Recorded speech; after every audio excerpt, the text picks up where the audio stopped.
Hi ಸ್ನೇಹಿತರೆ, welcome to our channel Mithun Raj ಅಡಿಗೆ ಮನೆ. ಇವತ್ತಿನ ವಿಡಿಯೋದಲ್ಲಿ ಸ್ಪೆಷಲ್ ಆಗಿ ನಾನು ಸೋಯಾ ಗ್ರೇವಿನ ಮಾಡಿ ತೋರಿಸ್ತಾ ಇದ್ದೀನಿ. ಈ ಗ್ರೇವಿ ಚಪಾತಿ, ಪೂರಿ, ಫುಲ್ಕಾ ಮತ್ತೆ ಪರೋಟ ಮತ್ತೆ ಬಿರಿಯಾನಿಗೂ ಸಖತ್ತಾಗಿರುತ್ತೆ. ಈ ಸೋಯಾ ಚಂಕ್ಸ್ ಅಲ್ಲಿ ಪ್ರೋಟೀನ್ ಅಂಶ ಜಾಸ್ತಿ ಇರೋದ್ರಿಂದ ವಾರದಲ್ಲಿ ಅಟ್ಲೀಸ್ಟ್ 2-3 ಸಲ ಆದ್ರೂ ತಿನ್ನೋಕೆ ಟ್ರೈ ಮಾಡಿ.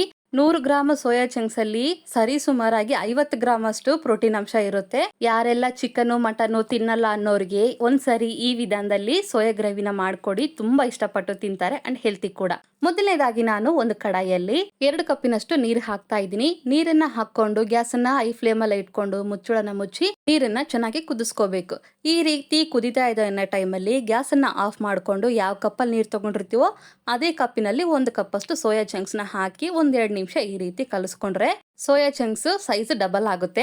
ಈ ರೀತಿ ಕಲಿಸ್ತಾ ಇದ್ದಂಗೆಲ್ಲ ನೋಡಿದ್ರೆ ಸೈಜ್ ಕೂಡ ಡಬಲ್ ಆಗಿದೆ. ಬಿಸಿ ನೀರಲ್ಲಿ ಸೋಯಾ ಚಂಕ್ಸ್ ನ ಹಾಕೊಂಡಿದ್ಮೇಲೆ 2 ನಿಮಿಷಕ್ಕೆ ತೆಗೆದ್ಬಿಡಿ, ಇಲ್ಲಾಂದ್ರೆ ಪೂರ್ತಿ ಮೆತ್ತಗಾಗ್ಬಿಡುತ್ತೆ. ಸ್ಟ್ರೈನರ್ ಇಂದ ನೀರನ್ನ ಶೋಧಿಸ್ಕೊಂಡು ಸೋಯಾ ಚಂಕ್ಸ್ ನ ಸಪರೇಟ್ ಮಾಡಿ ಸ್ವಲ್ಪ ಪ್ರೆಸ್ ಮಾಡಿದ್ರೆ ಇನ್ನು ಉಳಿದಿರುವಂತ ನೀರು ಕೂಡ ಕೆಳಗೆ ಹೋಗುತ್ತೆ. ಅಂಡ್ ನಿಮ್ಮೆಲ್ಲರ ಹತ್ರ ಒಂದು ರಿಕ್ವೆಸ್ಟ್, ನನ್ನ ಚಾನಲ್ ನ ಮೊದಲನೇ ಬಾರಿ ನೋಡ್ತಾ ಇದ್ರೆ ಪ್ಲೀಸ್ ಎಲ್ಲರೂ ದಯವಿಟ್ಟು ಸಬ್ಸ್ಕ್ರೈಬ್ ಮಾಡ್ಕೊಳ್ಳಿ. ಪಕ್ಕದಲ್ಲಿರುವಂತ ಬೆಲ್ ಬಟನ್ ನ ಕ್ಲಿಕ್ ಮಾಡಿದ್ರೆ ನಾನು ಯಾವಾಗ ವಿಡಿಯೋಸ್ ಆಗಿ ನೋಟಿಫಿಕೇಶನ್ ಬರುತ್ತೆ. ಸೋಯಾ ಚಂಕ್ಸ್ ನ ಒಂದು ಪ್ಲೇಟ್ ಅಲ್ಲಿ ಹಾಕೊಂಡು ರೆಡಿ ಮಾಡ್ಕೊಳ್ಳಿ. ನಂತರ ಅದೇ ಕಡಾಯಿಗೆ 2-3 ಟೇಬಲ್ ಸ್ಪೂನ್ ಅಷ್ಟು ಎಣ್ಣೆ ಹಾಕೊಂಡು ನಂತರ 1 ಟೇಬಲ್ ಸ್ಪೂನ್ ಅಷ್ಟು ಬಟರ್ ಹಾಕ್ತಾ ಇದ್ದೀನಿ. ಬಟರ್ ಹಾಕೋದ್ರಿಂದ ಒಳ್ಳೆ ಟೇಸ್ಟ್ ಬರುತ್ತೆ, ಇದ್ರೆ ಹಾಕೊಳ್ಳಿ, ಇಲ್ಲಾಂದ್ರೆ ಬೇಡ. ಬಟರ್ ಕರಗಿದ್ಮೇಲೆ 1 ಟೀ ಸ್ಪೂನ್ ಅಷ್ಟು ಜೀರಿಗೆ, 4-5 ಲವಂಗ, ಸ್ವಲ್ಪ ಚಕ್ಕೆ, 3 ಏಲಕ್ಕಿ ತಗೊಂಡು ಹಾಕಿದ್ದೀನಿ. ನಂತರ 2 ಮೀಡಿಯಂ ಈರುಳ್ಳಿನ ಈ ರೀತಿ ಚಾಪರ್ ಅಲ್ಲಿ ಸಣ್ಣದಾಗಿ ಕಟ್ ಮಾಡ್ಕೊಂಡು ಹಾಕಿದ್ದೀನಿ. ಒಂದ್ ವೇಳೆ ನಿಮ್ಮ ಹತ್ರ ಚಾಪರ್ ಮಷಿನ್ ಇಲ್ಲ ಅಂದ್ರೆ ಕೈಯಿಂದನೇ ಸಣ್ಣದಾಗಿ ಕಟ್ ಮಾಡ್ಕೊಂಡು ಹಾಕೊಳ್ಳಿ. ಗ್ಯಾಸ್ ನ ಲೋ ಫ್ಲೇಮ್ ಅಲ್ಲಿ ಇಟ್ಕೊಂಡು ಈರುಳ್ಳಿನ ಚೆನ್ನಾಗಿ ಫ್ರೈ ಮಾಡ್ಕೊಳ್ಳೋಣ. ಫ್ರೈ ಆಗ್ಲಿ ಅಷ್ಟರೊಳಗೆ ನಾವು ಮಿಕ್ಸಿ ಜಾರ್ ಅಲ್ಲಿ ಸ್ವಲ್ಪ ಚಕ್ಕೆ ಹಾಕ್ತಾ ಇದ್ದೀನಿ. ನಂತರ 5-6 ಲವಂಗ ಹಾಕ್ತಾ ಇದ್ದೀನಿ, 3 ಏಲಕ್ಕಿ ಹಾಕ್ತಾ ಇದ್ದೀನಿ, 1 ಟೇಬಲ್ ಸ್ಪೂನ್ ಅಷ್ಟು ಗೋಡಂಬಿನ ಹಾಕ್ತಾ ಇದ್ದೀನಿ, ಸ್ಕಿಪ್ ಮಾಡಬೇಡಿ ಹಾಕಿ. ನಂತರ 1 ಟೀ ಸ್ಪೂನ್ ಅಷ್ಟು ಕೊತ್ತಂಬರಿ ಕಾಳು, ಅರ್ಧ ಟೀ ಸ್ಪೂನ್ ಅಷ್ಟು ಜೀರಿಗೆ, ಸ್ವಲ್ಪ ಹಸಿ ಕೊಬ್ಬರಿ ಹಾಕ್ತಾ ಇದ್ದೀನಿ. ಒಂದ್ ವೇಳೆ ಹಸಿ ಕೊಬ್ಬರಿ ಇಲ್ಲ ಅಂದ್ರೆ ಒಣ ಕೊಬ್ಬರಿ ಕೂಡ ಹಾಕೋಬಹುದು. ಹಾಕಿ ಮುಚ್ಚಳನ ಮುಚ್ಚಿ ಸಣ್ಣದಾಗಿ ಫೈನ್ ಆಗಿ ಪೌಡರ್ ತರ ಮಾಡ್ಕೊಳ್ಳಿ. ನೋಡಿದ್ರೆ ಮಿಕ್ಸಿ ಮಾಡ್ಕೊಂಡು ಬಂದಿದ್ದೀನಿ. ಎಷ್ಟು ಸಾಧ್ಯನ ಅಷ್ಟು ಫೈನ್ ಆಗಿ ಮಿಕ್ಸಿ ಮಾಡ್ಕೊಂಡಿದ್ದೀನಿ. ನಂತರ ಇದಕ್ಕೆ ಸಣ್ಣದಾಗಿ ಕಟ್ ಮಾಡ್ಕೊಂಡಿರುವಂತ ಮೀಡಿಯಂ ಸೈಜ್ ಟೊಮೊಟೊನ ಹಾಕ್ತಾ ಇದ್ದೀನಿ. ಟೊಮೊಟೊ ಹಾಕಿದ್ಮೇಲೆ 2 ಟೇಬಲ್ ಸ್ಪೂನ್ ಮೊಸರು ಹಾಕ್ತಿದ್ದೀನಿ. ಹುಳಿ ಮೊಸರಿಗಿನ್ನ ಫ್ರೆಶ್ ಆಗಿರುವಂತ ಮೊಸರೇ ರುಚಿ ಚೆನ್ನಾಗಿರುತ್ತೆ, ಅದನ್ನೇ ಹಾಕೊಳ್ಳಿ. ಮೊಸರು ಹಾಕಿದ್ಮೇಲೆ ಮುಚ್ಚಳನ ಮುಚ್ಚಿ ನೀರು ಬೆರೆಸದೆ ಈ ರೀತಿ ಫೈನ್ ಆಗಿ ಪೇಸ್ಟ್ ತರ ಮಾಡ್ಕೋಬೇಕು. ಎಷ್ಟು ಸಾಧ್ಯನೋ ಅಷ್ಟು ಫೈನ್ ಆಗಿ ಪೇಸ್ಟ್ ತರ ಮಾಡ್ಕೊಳ್ಳಿ. ಅಷ್ಟರೊಳಗಡೆ ಈರುಳ್ಳಿ ಕೂಡ ಚೆನ್ನಾಗಿ ಫ್ರೈ ಆಗಿದೆ. ಇನ್ನೊಂದ್ಸರಿ ಈ ರೀತಿ ನೀಟಾಗಿ ಮಿಕ್ಸ್ ಮಾಡ್ಕೊಂಡಿದ್ಮೇಲೆ 1 ಟೇಬಲ್ ಸ್ಪೂನ್ ಅಷ್ಟು ಶುಂಠಿ ಬೆಳ್ಳುಳ್ಳಿ ಪೇಸ್ಟ್ ಹಾಕ್ತಾ ಇದ್ದೀನಿ. ಶುಂಠಿ ಬೆಳ್ಳುಳ್ಳಿ ಪೇಸ್ಟ್ ನಲ್ಲಿರುವಂತ ಹಸಿ ವಾಸನೆ ಹೋಗೋವರೆಗೂ ಫ್ರೈ ಮಾಡ್ಕೊಳ್ಳಿ. ನಂತರ ಸ್ವಲ್ಪ ಕರಿಬೇವು ಹಾಕ್ತಾ ಇದ್ದೀನಿ.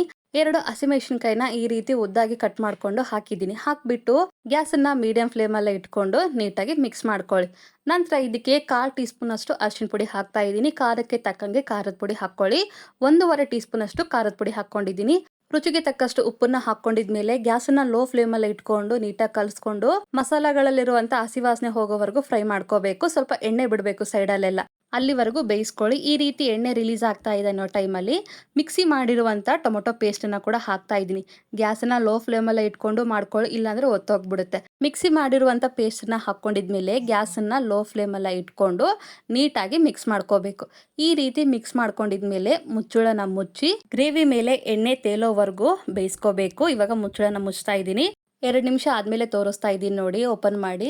ಸೈಡಲ್ಲಿ ಮತ್ತೆ ಮೇಲ್ಗಡೆ ಎಲ್ಲ ಕಡೆ ಎಣ್ಣೆ ರಿಲೀಸ್ ಆಗಿದೆ. ಇನ್ನೊಂದ್ಸರಿ ನೀಟಾಗಿ ಮಿಕ್ಸ್ ಮಾಡ್ಕೊಂಡು ಕುದಿಸಿರುವಂತ ಸೋಯಾ ಚಂಕ್ಸ್ ನ ಹಾಕ್ತಾ ಇದ್ದೀನಿ. ಈ ಸೋಯಾ ಹಾಕ್ಬೇಕಾದ್ರೆ ಗ್ಯಾಸ್ ಅನ್ನ ಲೋ ಫ್ಲೇಮ್ ಅಲ್ಲಿ ಇಟ್ಕೊಂಡೆ ಹಾಕೊಳ್ಳಿ. ನಂತರ 1 ಟೇಬಲ್ ಸ್ಪೂನ್ ಅಷ್ಟು ಕಸೂರಿ ಮೇಥಿನ ಅಂಗೈಯಲ್ಲಿ ಹಾಕೊಂಡು ಸ್ವಲ್ಪ ಉಜ್ಜಿ ಹಾಕೊಳ್ಳಿ. ಈ ರೀತಿ ಕಸೂರಿ ಮೇಥಿ ಹಾಕೋದ್ರಿಂದ ಒಳ್ಳೆ ಟೇಸ್ಟ್ ಬರುತ್ತೆ, ಸ್ಕಿಪ್ ಮಾಡಬೇಡಿ. ಫ್ರೆಶ್ ಆಗಿರುವಂತ ಪುದೀನ ಹಾಕ್ತಾ ಇದ್ದೀನಿ. ಸ್ವಲ್ಪನೇ ಹಾಕೊಳ್ಳಿ, ಜಾಸ್ತಿ ಹಾಕೋಬೇಡಿ. ಪುದೀನ ಮತ್ತೆ ಕಸೂರಿ ಮೇಥಿ ಫ್ಲೇವರ್ ತುಂಬಾ ಚೆನ್ನಾಗಿರುತ್ತೆ ಈ ಒಂದು ಸೋಯಾ ಗ್ರೇವಿಯಲ್ಲಿ. ಎಲ್ಲವನ್ನು ಹಾಕಿದ್ಮೇಲೆ ಈ ರೀತಿ ನೀಟಾಗಿ ಮಿಕ್ಸ್ ಮಾಡ್ಕೊಂಡು ಇವಾಗ ಗ್ರೇವಿಗೆ ಕನ್ಸಿಸ್ಟೆನ್ಸಿನ ಅಡ್ಜಸ್ಟ್ ಮಾಡ್ಕೊಳ್ಳೋಣ. ನಿಮಗೆ ಸೆಮಿ ಗ್ರೇವಿ ತರ ಬೇಕಾ ಅಥವಾ ಸಾರು ತರ ಬೇಕಾ ಅನ್ನೋದು ನೋಡ್ಕೊಂಡು ನೀರು ಅಡ್ಜಸ್ಟ್ ಮಾಡ್ಕೊಳ್ಳಿ. ನಾನು ಸ್ಟಾರ್ಟಿಂಗ್ ಒಂದು ಅರ್ಧ ಕಪ್ ನೀರು ಹಾಕೊಂಡೆ, ನಂತರ ಯಾಕೋ ಗಟ್ಟಿ ಆಯ್ತು ಅನಿಸ್ತು, ಮತ್ತೆ ಅರ್ಧ ಕಪ್ಪಿನಷ್ಟು ನೀರು ಹಾಕೊಂಡು ಈ ರೀತಿ ಸೆಮಿ ಗ್ರೇವಿ ತರ ಮಾಡ್ಕೊಂಡಿದ್ದೀನಿ. ಇಲ್ಲಿ ಉಪ್ಪು ಚೆಕ್ ಮಾಡ್ಕೊಳ್ಳೋಣ, ಉಪ್ಪು ಕರೆಕ್ಟ್ ಆಗಿದೆನಾ ಇಲ್ಲ ಅಂತ. ನನಗೆ ಯಾಕೋ ಸ್ವಲ್ಪ ಉಪ್ಪು ಕಡಿಮೆ ಆಯ್ತು ಅನಿಸ್ತು. ಸ್ವಲ್ಪ ಉಪ್ಪನ್ನ ಹಾಕೊಂಡು ಇನ್ನೊಂದ್ಸರಿ ನೀಟಾಗಿ ಕಲಿಸ್ಕೊಂಡು ಗ್ಯಾಸ್ ಅನ್ನ ಲೋ ಫ್ಲೇಮ್ ಮೀಡಿಯಂ ಫ್ಲೇಮ್ ಮಧ್ಯೆ ಇಟ್ಕೊಂಡು 3-4 ನಿಮಿಷ ಚೆನ್ನಾಗಿ ಕುದಿಸ್ಕೊಳ್ಳಿ. 3 ನಿಮಿಷ ಆದ್ಮೇಲೆ ಈ ರೀತಿ ಎಣ್ಣೆ ಎಲ್ಲ ಮೇಲೆ ತೇಲಿರುತ್ತೆ. ಇನ್ನೊಂದ್ಸರಿ ಮಿಕ್ಸ್ ಮಾಡ್ಕೊಳ್ಳೋಣ. ಗ್ರೇವಿ ಕನ್ಸಿಸ್ಟೆನ್ಸಿ ನೋಡಿ ಪರ್ಫೆಕ್ಟ್ ಆಗಿದೆ. ಲಾಸ್ಟ್ ಅಲ್ಲಿ ಇವಾಗ ಗ್ಯಾಸ್ ಆಫ್ ಮಾಡ್ಕೋಬೇಕು ಅನ್ನೋ ಟೈಮಲ್ಲಿ ಫ್ರೆಶ್ ಆಗಿರುವಂತ ಕೊತ್ತಂಬರಿನ ಹಾಕೊಂಡು ಇನ್ನೊಂದ್ಸರಿ ಮಿಕ್ಸ್ ಮಾಡ್ಕೊಂಡ್ರೆ ತುಂಬಾನೇ ಸಿಂಪಲ್ ಆಗಿರುವಂತ ಸೋಯಾ ಗ್ರೇವ್ ರೆಡಿನೇ ಆಗೋಗುತ್ತೆ. ಚಿಕನ್ ಮಟನ್ ಕೂಡ ವೇಸ್ಟ್ ಅಂತೀರಾ, ಒಂದ್ಸಾರಿ ಇದ್ರ ರುಚಿ ನೋಡಿದ್ಮೇಲೆ. ಪ್ರೋಟೀನ್ ಭರಿತವಾದ ಸೋಯಾ ಗ್ರೇವಿನ ಖಂಡಿತ ಟ್ರೈ ಮಾಡ್ತಿರಲ್ವಾ. ಈ ರೆಸಿಪಿ, ಈ ವಿಡಿಯೋ ನಿಮಗೆ ಇಷ್ಟ ಆದ್ರೆ ನನ್ನ ಚಾನಲ್ನ like, share, comment and subscribe ಮಾಡ್ಕೊಳ್ಳೋದನ್ನ ಮಾತ್ರ ಮರಿಬಿಡಿ. ಓಕೆನಾ? ಮುಂದಿನ ವಿಡಿಯೋದಲ್ಲಿ ಮತ್ತೆ ಸಿಗ್ತೀನಿ. ಅಲ್ಲಿವರೆಗೂ ಟೇಕ್ ಕೇರ್, ಬಾಯ್.